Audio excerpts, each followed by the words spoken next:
Hi, welcome to Hope in the Light of Suicide. I'm Tammy. I'm your host, founder of the Bobby White Foundation. Thank you for joining us.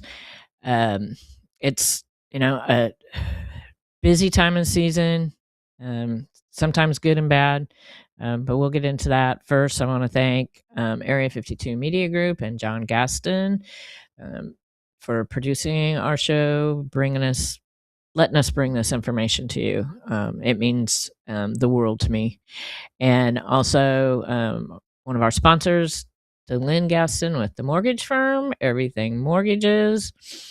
Um, I don't know what more to tell you except for that she's just the best. And I would be, if I was looking for a mortgage or trying to buy a house or doing something at this time, with everything that's going on, it would be kind of scary to me. So I'd want someone who knows what they're doing. And also, our new sponsor, Tammy White Galleries and Custom Framing. That's our little Christmassy logo. Christmas deadline for framing is Monday the 15th. That's it, Monday the 15th. It's crazy. Christmas is going to be here before you know it. Holidays. But we're still having our support groups. We had our Spring Hill support group this week. Newport Richey is next week on December 18th at the Oasis Coffee Spot. That'll be, man, that's the last one for this year. And then we start up again in January. And if you're ever wondering if you're local, when these are, I do publish, I'm trying to get better at doing it regularly, an event on the foundation Facebook page for both Spring Hill and Newport Richey. And then also, we're getting it into the Suncoast News. I was a little late this week, but hopefully they'll get it in there. It's on the website anyways. So if you're local, those are other places besides on our website and on the show, and there's ways to find it. Or you can email or call me at the foundation office. Our group in Spring Hill, actually, we're going to maybe try and combine the two for we're getting ready to do, and I don't have it with me, it figures, a comprehensive support class. Yeah, I don't, everything is still in the truck from the support group, but it is surviving your suicide grief. It's 6 to 12-week class that we're going to start in January. And hopefully, I'm just waiting to hear back from our NAMI office where we hold our Spring Hill group. We're going to do, I think we're going to do it in 6 weeks, a 2-hour class. And each chapter of the book, it's a book and a journal. I'll be prepared next week and I'll show it to you.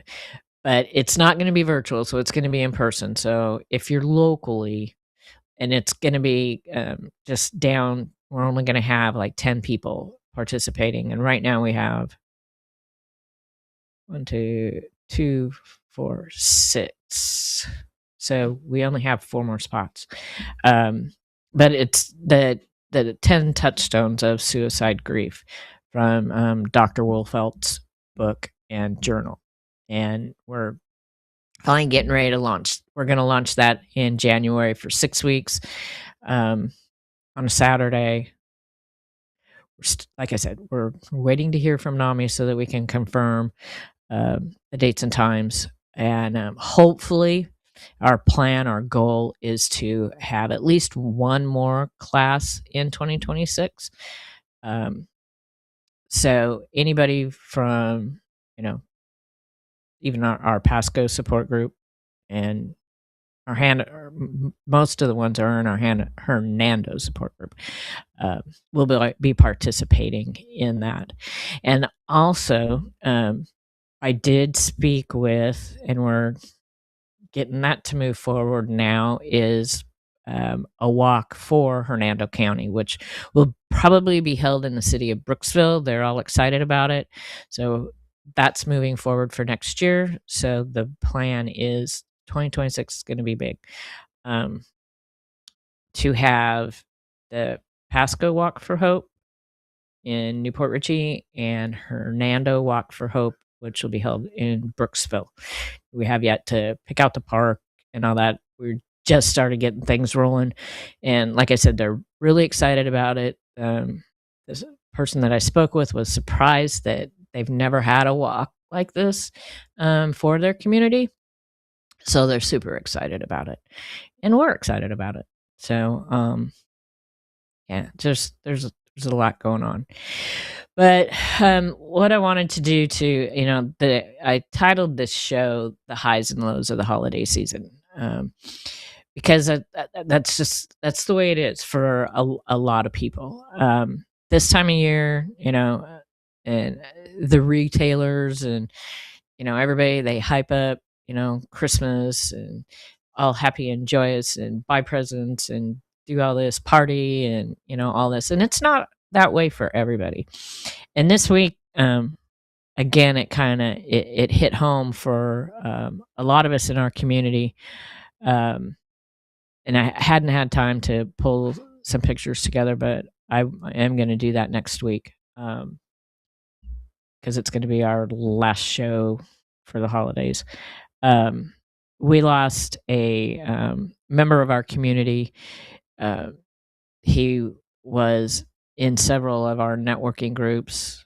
Jim Miller Sr. He was best known with him and his son. We called themselves Jim and Jim. They were always together. And Jim Sr. passed away on December 9th. And so keep his family and our community in your prayers. It's always bad when you lose someone, no matter when it is or what time of year it is. But when it happens so close to the holidays, it just kind of exacerbates that. And I know that. I mean, it's always been tough for me. This is the time of year that I always do my little PSA. Yeah, I did it last week too, and I had the same problem. PSA, public service announcement, about being careful when you're out driving around. I mean, it's crazy anyways, and our community is growing so fast, and we have so much traffic, not only with the people that are that live here or moving here, the snowbirds. It's just nuts, and people just need to be respectful and kind. Everybody, whether you're going to work or running errands, picking your kids up from school, workers on the side of the roads or in the middle of the roads, everybody wants to get home safely, and it's really important to everybody.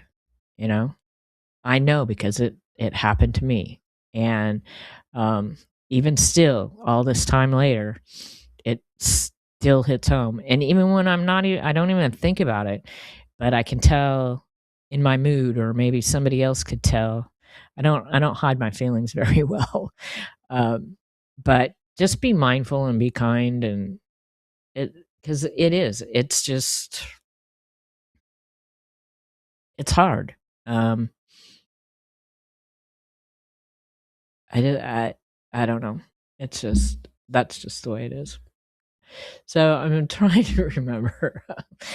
Oh yeah, I kind of like discombobulate you when we knew he wasn't doing all that well, but at Tuesday's meeting is when we were informed he had just been put into hospice, and he ended up passing away that night. But so anyway, and they did a lot for the community, especially the children out in Moon Lake, which, if you live in this area, you know what I'm talking about. And these are kids that really have a rough time and don't have a lot, and they they really poured their heart into these kids.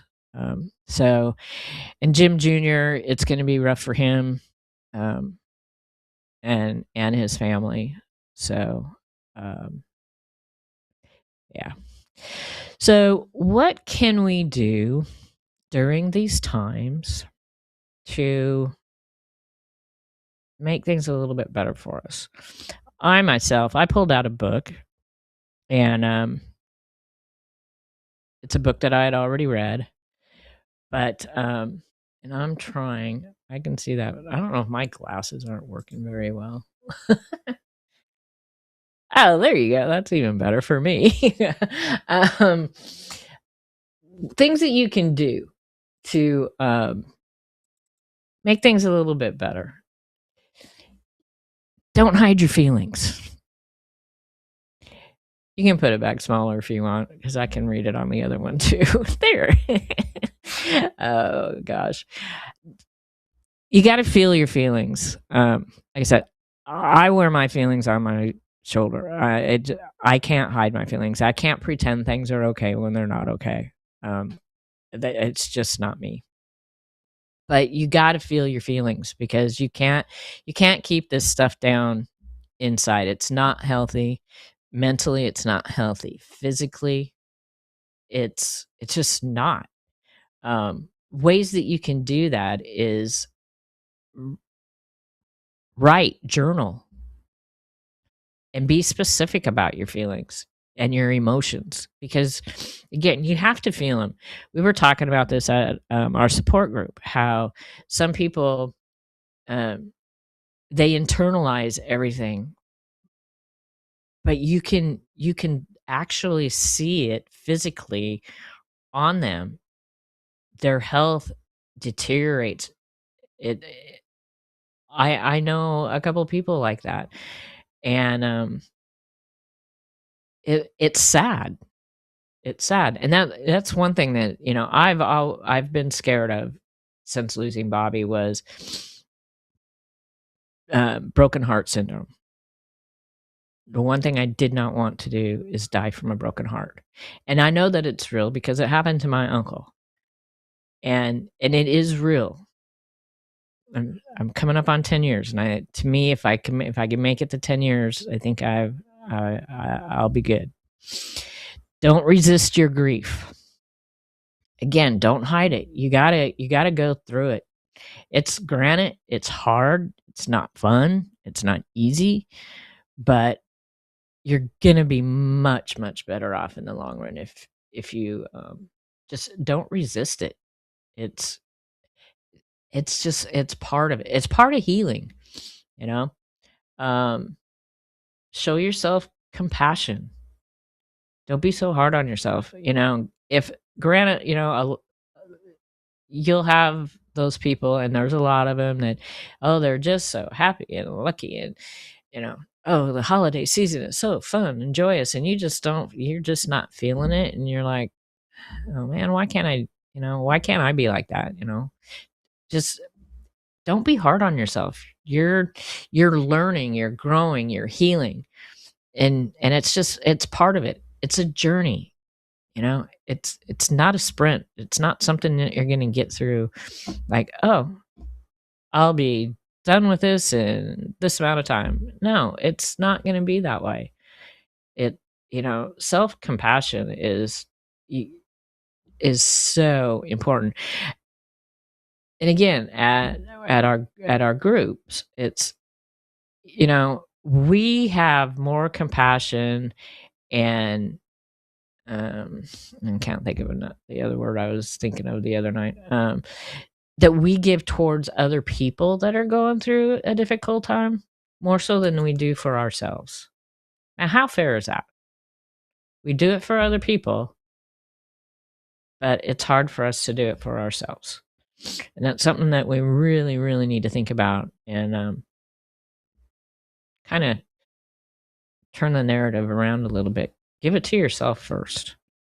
Give it to other people, but take care of your body. That's another hard one. We were speaking with, we have a new gym called the Serious Gym. And so, with one of our programs that we help lost survivors just with things that you wouldn't really think of. Maybe they need their yard done because they just don't feel like it, or their house cleaned, or maybe they need a haircut and it would feel so good to have somebody wash your hair. Um, so long as we have the funding, that's one of our programs that we help people with. And the reason that we do this is because people did it for me. And that's what we want to do to help pay it forward. After Bobby died about 3 months, I broke my leg really, really bad. I couldn't clean my house because I had to sit still for weeks and weeks. My neighbor actually paid her housekeeper to come and clean my house for me. I couldn't do my yard. I have an acre and a half of land. A friend of ours volunteered to come over and do my yard a few times until I was able to do it. One of the things too, friends had, and her and her husband are one of our biggest volunteers. They had a gym, and they noticed that when I was going through that really bad depression in year 3, they gave me a 3-month gym membership because your physical and your mental health, they all go together. And it really helped me. So we're going to be partnering with Serious Gym to get people started on a healthier, physically healthier track to help them mentally, like was done for me. So we just spoke with them this week. We're ironing out the details. So it'll probably launch in January because they're too part of the group of people who was really close to the gym and gyms.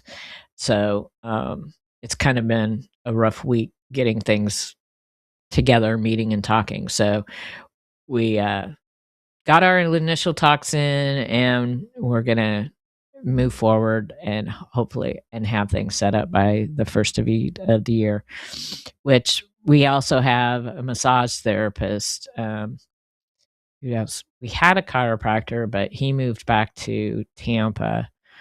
But we have a handyman, a handy woman. We have, several different areas. We have a moving company that we work with. So there's a lot of, different things that people don't think of, that it's just some of these day-to-day things that you need to do, or things that you should do to help take care of yourself, where we can, with the funding, step in and help in that way, because we know how hard it is. I mean, sometimes it's just hard to get out of bed. Even I had a couple networking groups to go to, and I didn't want to go because I have work to do to get jobs done for Christmas. And then I thought, I'm not going to get this job done today. Why don't you just go ahead and go to this networking group? Because I know that this is a group that is fun, and the people are great, and it'll get me out of my own thing here. And it's helpful. It works. Once you get there, then it's good. And there's people there to support you. And that's the thing. Ask for help and support. I'm bad at that too. But again, people can tell when I'm not doing so good. So usually they'll say something to me. But don't be afraid to ask. It's hard. It is super, super hard. But some people will see it in you, and if they offer, say yes. Just say yes. Do something to help someone else. That's what we try and do. We can't do it every day, but that's what the foundation is for. We're here to help other people. If, go and facilitating our support groups. We have people there that lost their adult children, um, lost their husbands, couple that one was only 3 months out, the other was 6 months out of losing their husbands. Being there just to support people and let them know that they're not going through this alone. They don't have to. And every single one of those people signed up for our intensive class for next year. So help someone else. It could just be something as simple as opening the door for someone or smiling at someone, because you don't know what is going on in someone else's life. Maybe they're having a really bad day, but they're a stranger, you don't know. But maybe just a smile or opening a door or saying thank you, maybe that's just enough. Honor your loved ones with simple traditions. At Christmas time, I really don't do too much. It's usually the anniversary, but there's little things too that you can do. Whatever your traditions were. Christmas was difficult the last 5 years Bobby was alive, because his mom had passed away and my mother-in-law's birthday was Christmas. And it just seemed like every year got a little bit harder for him. But I would always try, because I loved Christmas. I always would try to make it cheery. And it's funny how, but not funny, how I put that effort into it for him, but I don't do so good putting that effort into it for myself. That was just a revelation. Maybe that might be enough to get me to get more of my Christmas stuff out. I promise, every year I promise I'm going to do it, and most years I don't. But honor their life. I know it's easier said than done, because we're in the midst of sadness or grief. But try and think of the good things that happened during the holidays when they were alive. I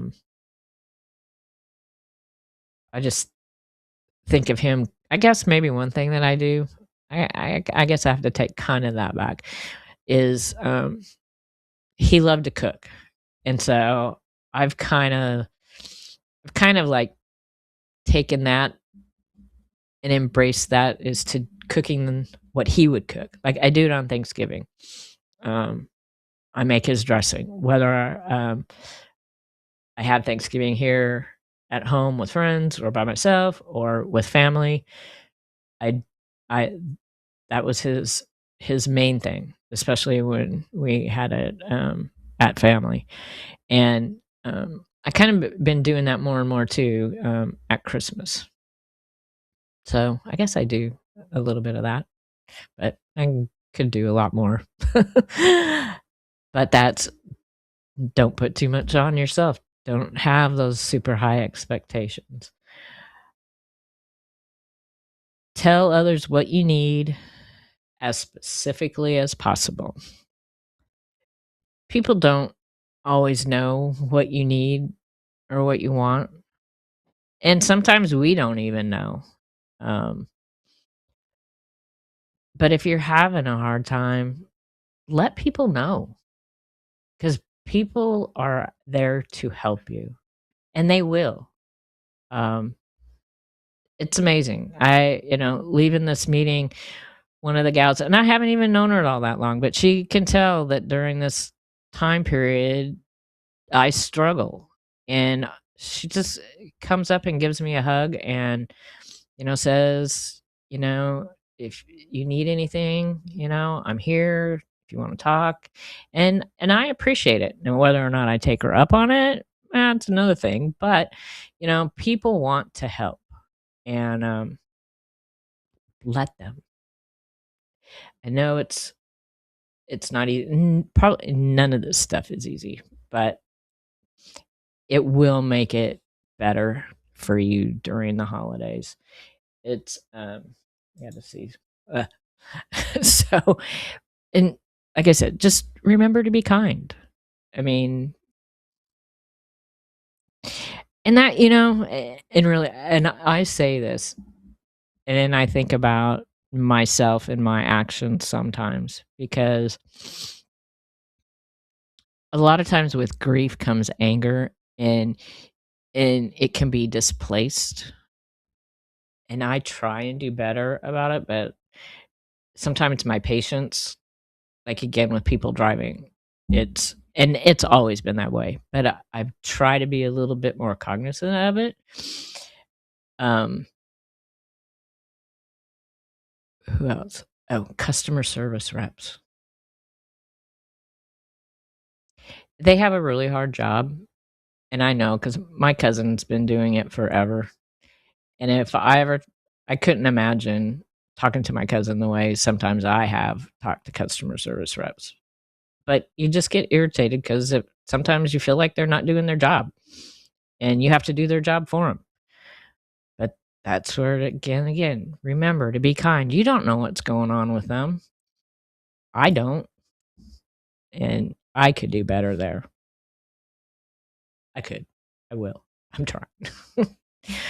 But it's the highs and lows of the holidays, and it could be in a day. You could have it in a day, and you could have it within an hour. You just don't know. But have compassion for yourself. Our quote for this day is, as Christmas approaches, remember that it's okay to acknowledge your grief, but also know that you can find strength in the memories of your loved one and discover new ways to honor their spirit. That's the thing. Honor them. That's what they would want. Remember, keep these numbers in your phone or memorize them. 988, that's the easiest one. For veterans, press 1. You don't know when you're going to need them, and this could be your way to help someone, even while you're having a rough time. Imagine how awesome that would be. Because there is, I promise, always hope. Thank you.